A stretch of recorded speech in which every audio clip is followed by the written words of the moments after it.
ಅಗ್ರಿಟೆಕ್ಗೆ ರೈತ ಬಂದವರಿಗೆ ಸ್ವಾಗತ. ನಾವು ಇವತ್ತು ಒಂದು ಅಡಿಕೆ ತೋಟದಲ್ಲಿದ್ದೀವಿ. ನೋಡ್ತಾ ಇರ್ಬೋದು ನೀವು, ಈ ಥರ ಬಡ್ರಾಟ್ ಬಂದ್ಬಿಟ್ಟು ಗಿಡ ಎಲ್ಲ ಒಳಗಡೆ ಊಜಿ ಸ್ಮೆಲ್ ಬಂದ್ಬಿಟ್ಟು ಸ್ಪಿಂಡಲ್ ಲೀವ್ಸ್ ಆಗಲಿ ಆಕ್ಸಿಲ್ ಲೀವ್ಸ್ ಆಗಲಿ ಪೂರಾ ಇದಾಗಿತ್ತು.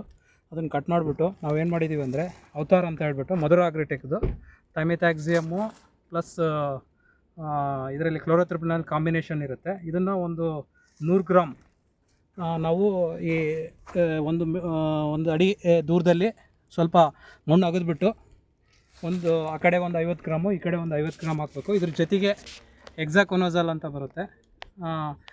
ಅದನ್ನು ನೀವು 10 ml 1 ಲೀಟ್ರ್ ನೀರಿನಲ್ಲಿ ಇದು ಮಾಡಿಬಿಟ್ಟು ಈ ಒಂದೊಂದು ಗಿಡಕ್ಕೆ ಆ ಕಡೆ ಈ ಕಡೆ ಅದ್ರ ಜೊತೆಗೆ ಸುರಿದ್ಬಿಟ್ಟು ಅದನ್ನು ಮಣ್ಣು ಮುಚ್ಚಿಬಿಟ್ಟು ಇದು ಮಾಡಬೇಕು. ಈ ಬಡ್ರಾಟ್ ಬಂದಿರೋದಕ್ಕೆ ಏನಾಗುತ್ತಪ್ಪ ಅಂದರೆ ಒಳಗಡೆ ನಿಮಗೆ ಊಜಿ ಸ್ಮೆಲ್ ಇರುತ್ತೆ. ಅದರೊಳಗೆ ಇದಾಗಿ ಏನಾಗುತ್ತೆ, ಸ್ಪಿಂಡಲ್ ಲೀಫು ಡ್ಯಾಮೇಜ್ ಆಗುತ್ತೆ. ಯಾವಾಗ ಸ್ಪಿಂಡಲ್ ಲೀಫ್ ಡ್ಯಾಮೇಜ್ ಆಗುತ್ತೆ ನಿಮಗೆ ಗಿಡ ಬೆಳೆಯೋದಿಲ್ಲ. ಹಾಗಾಗಿ ನೀವು ಈ ಥರ ಟ್ರೀಟ್ಮೆಂಟ್ ಮಾಡಬೇಕಾಗುತ್ತೆ. ಹಾಗೆ ನಾವು ಒಳ್ಳೆ ಗಿಡಗಳು ಇದರಲ್ಲಿ 3 ಗಿಡಗಳಿಗೆ ಟ್ರೀಟ್ ಮಾಡಿದ್ದೀವಿ. ಈಗ ಇನ್ನು ಮುಂದೆ ಬಂದು ನೋಡ್ತಾ ಇದ್ದರೆ ನಿಮಗೆ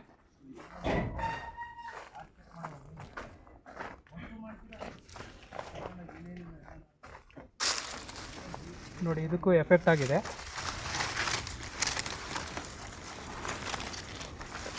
ಇದು ಏನಾಗಿದೆಯಪ್ಪ ಅಂದರೆ ಸ್ಪಿಂಡಲ್ ಲೀಫ್ ಏನಾಗುತ್ತೆ ಡ್ಯಾಮೇಜ್ ಆದಾಗ ನಿಮಗೆ ಬಡ್ರಾಟ್ ಆಗ್ತಾ ಹೋಗುತ್ತೆ.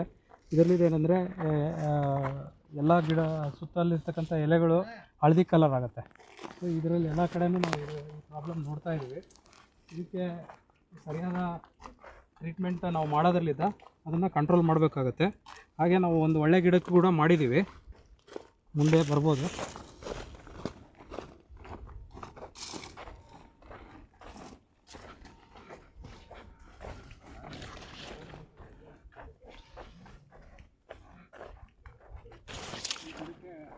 ಟ್ರೀಟ್ಮೆಂಟ್ ಮಾಡಿದೆ. ಇದರ ಬೆಳವಣಿಗೆ ಮತ್ತು ಇಂಪ್ರೂವ್ಮೆಂಟ್ಸ್ನ ನಾವು ಮುಂದೆ ನೋಡೋಣ. ಧನ್ಯವಾದಗಳು.